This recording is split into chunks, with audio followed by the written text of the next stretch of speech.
ಧರಣಿ ಬೈರ ನನಗೆ ಮೋಸ ಮಾಡೋನಲ್ಲ. ಸ್ಟ್ರೈಟ್ ಆಗಿ ಹೇಳ್ತೀನಿ, ಎಲ್ಲೋ ಏನೋ ವ್ಯತ್ಯಾಸ ಆಗಿದೆ. ಸರ್, ನೀವಿಲ್ಲಿ ಮಾತಾಡಿದ್ದನ್ನು ಯಾರಾದ್ರೂ ಕೇಳಿಸ್ಕೊಂಡಿರ್ಬೋದಾ? ನೋನ ನಮ್ ಬಂಗ್ಲೆ ಗೋಡೆ ಕಿವಿ ಇಲ್ಲ ಕಣೋ. ನಿಮ್ ಬಂಗ್ಲೆ ಗೋಡೆಗಳು ಕಿವಿ ಇಲ್ದೇ ಇರ್ಬೋದು ಸರ್, ಆದ್ರೆ ನಿಮ್ ಮುಖ ನೋಡೋ ಕನ್ನಡಿಗಿರ್ಬೋದಲ್ಲ.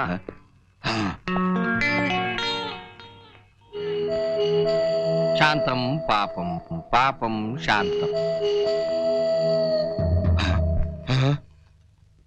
ನಿಮಗ್ ಗೊತ್ತಿಲ್ಲದ ನಿಮ್ ಮನೇಲಿ CIDಗಳು ಇರ್ಬೋದು, ನಿಮ್ ಟೆಲಿಫೋನ್ ಟ್ಯಾಪ್ ಆಗ್ತಾ ಇರ್ಬೋದು.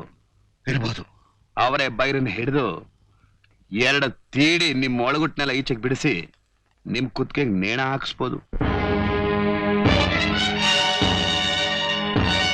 ನರಕೆಟ್ಟೆ ಗುಂಡಿಗೆ ಬಿದ್ದುಬಿಟ್ಟೆ. ಡೋಂಟ್ ವರಿ ಸರ್, ನೀವು ಗುಂಡಿಲ್ ಬಿದ್ರೆ ಕೈ ಕೊಡಕ್ ನಾನಿದ್ದೀನಲ್ಲ. ಈಗಾಗಲೇ ಅವರಿಬ್ರು ಶೇಕಿ ಆಗ್ಬಿಟ್ಟಿದ್ದಾರೆ. ನಮ್ಮ ದೇಶದಲ್ಲೇ ಮುಚ್ಚಿಡಕ್ಕಾಗದಷ್ಟು ಬ್ಲಾಕ್ ಮನಿ ಅವ್ರ ಹತ್ರ ತುಂಬಿದೆ. ಅದು ಸೆಂಟ್ರಲ್ ಅವ್ರ ಕಿವಿಗೆ ಬೆಳಕ್ಕಿಂತ ಮುಂಚೆ ಆಚೆಗೆ ಸಾಕ್ಸೋ ಪ್ಲಾನ್ ಮಾಡಿದ್ದಾರೆ. ಅನಾರೋಗ್ಯದ ನೆಪ ಹಾಕೊಂಡು ಇಬ್ರು ಫಾರಿನ್ಗೆ ಟ್ರಿಪ್ ಹಾಕಿದ್ದಾರೆ ಸರ್. ಹೌದು, ಸ್ಟ್ರೈಟ್ ಆಗಿ ಕೇಳ್ತೀನಿ, ಈ ಪಾಲಿಟಿಕ್ಸ್ ಪಾಚಿಲಿ ನೆನ್ನೆ ಮೊನ್ನೆ ಕಣ್ಣು ಬಿಟ್ಟು ಮಗು ನೀನು, ನಿನಗಿದೆಲ್ಲ ಹೇಗೆ ಗೊತ್ತು? ಸರ್, ನಿಮ್ಗೆ ಗೊತ್ತು ನಾನು ಅದೃಷ್ಟವಂತ ಅಂತ. ಒಳ್ಳೆ ಪಾಲಿಟಿಷಿಯನ್ ರಕ್ತ ದಾನವಾಗಿ ನನ್ನ ಮೈ ಸೇರ್ತು. ನಿಮ್ಮಂತ ಚಾಣಕ್ಯರು ಗುರುಗಳಾಗಿ ನಿನಗೆ ಪಾಲಿಟಿಕ್ಸ್ ಅಲ್ಲಿ ಒಳ್ಳೆ ಭವಿಷ್ಯ ಇದೆ ಅಂತ ಹರಕೆ ಕೊಟ್ರಿ. ನಾನ್ ಚಿಗುರಕ್ಕೆ ಇದಕ್ಕಿಂತ ಇನ್ನೇನು ಬೇಕು ಸರ್? ನೋಡಿ ಸರ್, ನಿಮ್ ವೈರಿಗಳು ನಿಮಗ್ ಗೊತ್ತಿಲ್ದ ಹಾಗೆ ಅವ್ರ ಕಿವಿನ ಇಲ್ಲಿಟ್ರು, ನಾನ್ ಅವ್ರಿಗೆ ಗೊತ್ತಿಲ್ದಾಗೆ ನನ್ನ ಕಿವಿನ ಅವ್ರ ಬಂಗ್ಲೆಲಿಟ್ಟೆ. ಸರ್, ನೀವ್ ಈಗಲೂ ಟ್ಯಾಕ್ಟ್ಫುಲ್ ಆಗಿ ಕೆಲಸ ಮಾಡಿದ್ರೆ ನೀವೇ ಚೀಫ್ ಮಿನಿಸ್ಟರ್ ಸರ್. ನಾನು ಚೀಫ್ ಮಿನಿಸ್ಟರ್? ಅದ್ ಹೇಗೋ ಆನಂದ್. ಸರ್, ಪಾರ್ಟಿ ಲೀಡರ್ ಅನಾರೋಗ್ಯದಿಂದ ಹಾಸಿಗೆ ಹಿಡಿದ್ರೆ ಅವ್ರನ್ನ ಅವ್ರಿಗೆ ಗೊತ್ತಿಲ್ದ ಕಿತ್ತಾಕಿ ಇನ್ನೊಬ್ಬ ನಾಯಕನ ಆಯ್ಕೆ ಮಾಡೋ ಪದ್ಧತಿ ನಮ್ಮ ದೇಶದಲ್ಲಿ ಯಾವತ್ತೋ ಜಾರಿಗೆ ಬಂದಿದೆ. ಅದೇ ಪ್ಲೇಟ್ನ ನೀವು ತಿರುವು ಹಾಕಿ ಸೋಮವಾರ ನನ್ನ ಬರ್ತ್ಡೇ ಅಂತ ಎಲ್ಲ MLA ಬಂಗ್ಲೆ ಬಾಗ್ಲಿಗೆ ನೀವೇ ಹೋಗಿ ಕರೀರಿ. ಬರೋರು ನಿಮಗೆ ಹಾರ ಹಾಕ್ತಾರೆ, ನೀವು ಅವ್ರಿಗೆ ತುರಾಯ್ ಕೊಡಿ. CM HM ಫಾರಿನಿಂದ ಬರೋದ್ರೊಳಗೆ ಒಂದು ಪಾರ್ಟಿ ಮೀಟಿಂಗ್ ಸೇರಿಸ್ಬಿಡಿ. ಅನಾರೋಗ್ಯದ ಕಾರಣದಿಂದ ರಾಜ್ಯ ನಾಳಕ್ಕೆ ನಾಲಾಯಕ್ ಅಂತ ಅವ್ರನ್ನ ಕಿತ್ತಾಕಿ ನೀವೇ ಲೀಡರ್ ಆಗಿ ಎಲೆಕ್ಟ್ ಆಗ್ಬಿಡಿ. ಆವಾಗ ಹೈಕಮಾಂಡ್ ಬಾಯ್ ಬಿಚ್ಚಕ್ಕಾಗಲ್ಲ, ಗವರ್ನರ್ ನಿಮ್ಮನ್ನೇ ಕ್ಯಾಬಿನೆಟ್ ಫಾರ್ಮ್ ಮಾಡಿ ಅಂತ ಕರಿಬೇಕಾಗುತ್ತೆ. ಚಿಟ್ಕಿ ಹೊಡೆಯೋದ್ರೊಳಗೆ ನೀವು ಚೀಫ್ ಮಿನಿಸ್ಟರ್. ಇನ್ನೊಂದು ಮುಖ್ಯವಾದ ವಿಷಯ, ನಿಮ್ ವೈರಿಗಳು ಫಾರಿನ್ಗೆ ಹೋಗುವಾಗ ನೀವೇ ಖುದ್ದಾಗಿ ಹೋಗಿ ಹಾರ ಹಾಕಿ ಟಾಟಾ ಮಾಡೋದು ಮಾತ್ರ ಮರಿಬೇಡಿ. ಅಂಥ ಚಾನ್ಸ್ ಬಿಟ್ಬಿಡ್ತೀನ? ನಾನೇ ಸ್ಟ್ರೈಟ್ ಆಗಿ ಹೋಗಿ ಮೈಸೂರು ಮಲ್ಗೆ ಹಾರಾನೇ ಹಾಕ್ತೀನಿ.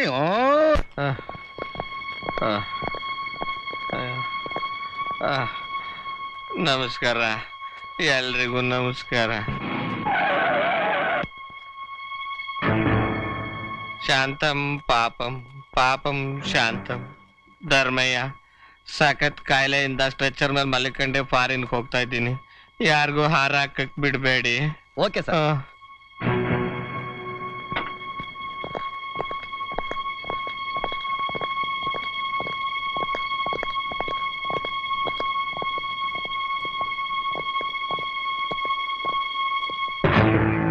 ನಮಸ್ಕಾರ.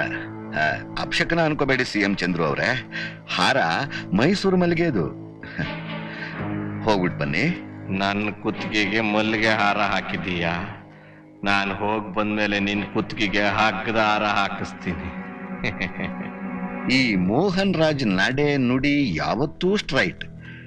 ಆಪರೇಷನ್ ಆಗುವಾಗ ನನ್ನ ಜ್ಞಾಪಕ ಇರಲಿ. Good by.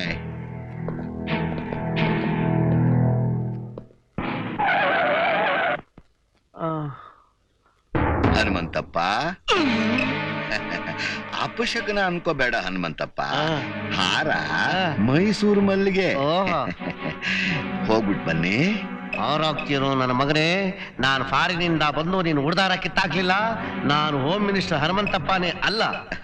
ಈ ಮೋಹನ್ ರಾಜ್ ನಡೆ ನುಡಿ ಯಾವತ್ತೂ ಸ್ಟ್ರೈಟ್. ಆಪರೇಷನ್ ಆಗುವಾಗ ನನ್ನ ಜ್ಞಾಪಕ ಇರಲಿ. ಗುಡ್ ಬಾಯ್.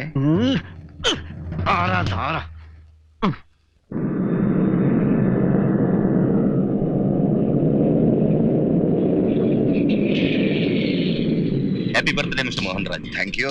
ದಯವಿಟ್ಟು ಒಳಗಡೆ ಪ್ರಸಾದ ತಗೊಂಡೇ ಹೋಗ್ಬೇಕು. ಪ್ರಸಾದ ಎಲ್ಲಾದ್ರೂ ಬಿಟ್ಟು ಹೋಗಕ್ಕಾಗತ್ತೆ, ತಗೊಂಡೇ ಹೋಗ್ತೀನಿ. ನಮಸ್ಕಾರ. ಪ್ರತಿ ವರ್ಷ ಇದೇ ರೀತಿ ಬರ್ತ್ಡೇ ಮಾಡಿಸ್ಕೊತಾ ಇರ್ಬೇಕು. Thank you. ಹೋಗಿ ಒಳಗೆ. ನಮಸ್ಕಾರ ಸರ್. thank you. ನಮಸ್ಕಾರ. Happy Thank you very Mohan Raj. ನಮಸ್ಕಾರ. ಬನ್ನಿ ಸೀತಾರಾಮ್ ಅವರೇ, ಇಲ್ಲೊಂದು ಸೈನ್ ಹಾಕಿ. ಎಲ್ಲ ಸರಿಯಾಗಿದೆಯಾ ನೋಡಿ. ನಮಸ್ಕಾರ ಮೋಹನ್ ರಾಜ್ ಅವರಿಗೆ.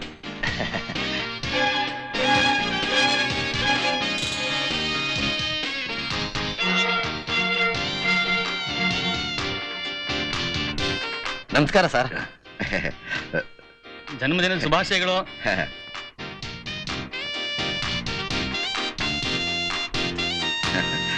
ಅಮ್ಮ ನಮಸ್ಕಾರಮ್ಮ. ಆನಂದ್, ನೀನು ಇಲ್ಲೇ ಇದೆಯಾ?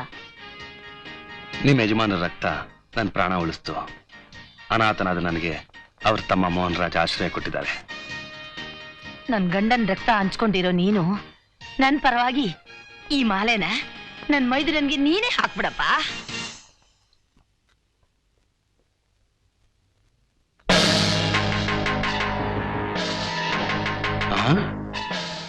ಏನಮ್ಮ ಇದು?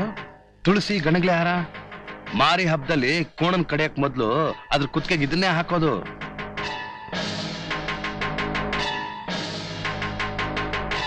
ತಪ್ಪು ತಿಳುವಳಿಕೆಯಪ್ಪ.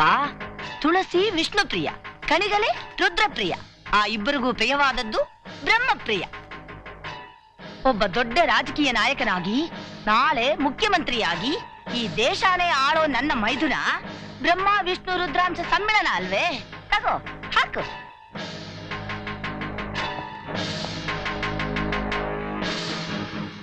ಹಲ್ಕಟ್ಟು ಮುಂಡೆ ಹುಟ್ಟಿದ ಹಬ್ಬದ ದಿನ ಕಣಗಲೆ ಹಾರ ಹಾಕಿ ನಾನು ತಿಥಿ ಮಾಡಿದೆ. ನಾನು ನಿನ್ನ ತಿಥಿ ಮಾಡೇ ಮುಂದಿನ ಹುಟ್ಟಿದ ಹಬ್ಬ ಮಾಡ್ಕೋತೀನಿ. ಹುಚ್ಚ, ನೀನಾಗ್ಲೇ ನೇಣುಗಂಬದ ಕೆಳಗ್ ನಿಂತಿದೀಯ. ಕಿತ್ತು ಬೀಳೋ ನಿನ್ನ ಹೆಣಕ್ಕೋಸ್ಕರ ನಾನ್ ತೋಡ್ಸಿರೋ ಗುಂಡಿ ಕಾಯ್ತಾ ಇದೆ. ತುಳಸಿ ಹಾರ ಹಾಕಿದ್ರೇನೋ ಗಣಗ್ಲೆ ಹಾರ ಹಾಕಿದ್ರೇನೋ ಪಾರ್ಟಿ ಮೆಂಬರ್ಸ್ ಎಲ್ಲ ಸೈನ್ ಆಯ್ತು, ಮೆಜಾರಿಟಿ ನಿಮಗೆ ಬಂದಾಯ್ತು. ಒಂದ್ಸಲ ಚೀಫ್ ಮಿನಿಸ್ಟರ್ ಕುರ್ಚಿ ಮೇಲೆ ಕೂತ್ಕೊಂಡ್ರೆ ಇಂಥ ಮುಳ್ಳುಗಳೆಲ್ಲ ಹೀಗೆ ಕಿತ್ತಾಕ್ಬೋದು. ಸರ್, ನೆಮ್ಮದಿಯಾಗಿ ಯೋಚನೆ ಮಾಡ್ದೆ ಮಲ್ಕೊಳ್ಳಿ. ನಾನು ಹೋಗಿ ಮಲಗ್ತೀನಿ.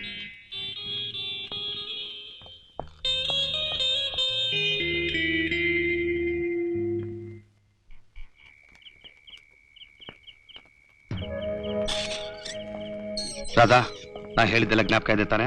ಪ್ರಮಾಣ ವಚನ ಸ್ವೀಕಾರ ಸಮಾರಂಭ ಮುಗಿಯವರೆಗೂ ನೀವು ತುಂಬಾ ಹುಷಾರಾಗಿರ್ಬೇಕು. ಸರಿ ಆನಂದ್. ಓಕೆ ಅಮ್ಮ, ನಾ ಬರ್ತೀನಿ. ಅಮ್ಮ, ನೀವು ಮಗ ಅಂತ ತಿಳ್ಕೊಂಡ್ರೆ ಆನಂದ್ ಬೇರೆ ಯಾರು ಅಲ್ಲ, ನಿಮ್ ಸ್ವಂತ ಅಣ್ಣನ ಮಗ ಆನಂದೇ. ನಿನಗೆ ಹೇಗೆ ಗೊತ್ತಾಯ್ತು?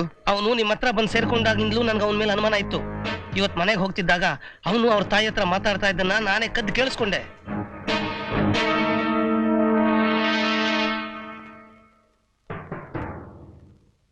ನೀವು ಚೀಫ್ ಮಿನಿಸ್ಟರ್ ಆಗೋಕ್ ಮುಂಚೆ ನಿಮ್ಮ ಅಣ್ಣನ ಸಮಾಧಿ ಪಕ್ಕದಲ್ಲಿರೋ ಗುಂಡಿಲಿ ನಿಮ್ ಹೆಣ ನಾಕ ಮುಚ್ತಾರಂತೆ. ಹರಣಿ ಸರ್, ಎಷ್ಟೇ ಖರ್ಚಾದ್ರೂ ಸರಿ, ರುಕ್ಮಾ ಅವನ ಗ್ಯಾಂಗ್ನ ಕೊಂಡ್ಕೋ, ಜೈಲ್ನಲ್ಲಿರೋ ಕಾಳನ್ನ ಬಿಡಿಸು. ನಾನು ಪ್ರತಿಜ್ಞೆ ತಗೊಂಡು ಚೀಫ್ ಮಿನಿಸ್ಟರ್ ಆಗೋವರೆಗೂ ಆ ದಾಯಾದಿ ನನ್ನ ಮಗ ಸ್ಟೇಜ್ ಹತ್ರ ಬರ್ಕೊಡ್ದು.